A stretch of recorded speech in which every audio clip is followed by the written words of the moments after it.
माझे नाव संतोष पांडुरंग आवारे, राहणार पिंपळनेर, तालुका माढा, जिल्हा सोलापूर.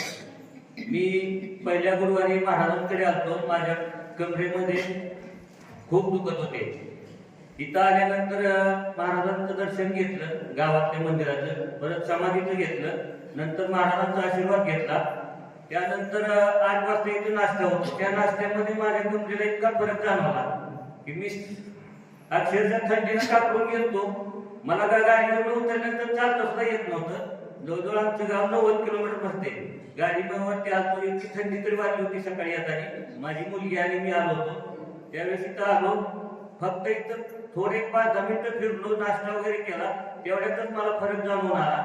आणि योगायोग असा आला की गेल्या आठवड्यामध्ये महाराज सुद्धा आमच्या घरी येऊन गेले. घरी आले, महाराज सुद्धा घरून येता वेळेस म्हणले खूप गरम येते, असं वाटते की मुक्काम करावा. आणि आज माझी फॅमिली, मुलगी आणि साडूंची फॅमिली वगैरे सगळे घेऊन आले. महाराजांचं म्हणणंच आहे की प्रत्येक अनुभववाल्याने प्रत्येक गुरुवारी येताना एक भक्त आणावा, त्यांना अनुभव सांगावा. भक्तांना माझी एवढी विनंती आहे की महाराज सांगतेच, पण जेवढं तुम्ही पारायण करताल, ग्रंथ वाचताल, त्यातून इतका जो अनुभव आहे तो मला तरी आहे आणि आपल्या सर्वांनाही मिळावा. त्यासाठी पारायण पूर्ण करा, ग्रंथ वाचा. ग्रंथामध्ये खूप काही आहे घेण्यासारखं. हाच माझा अनुभव.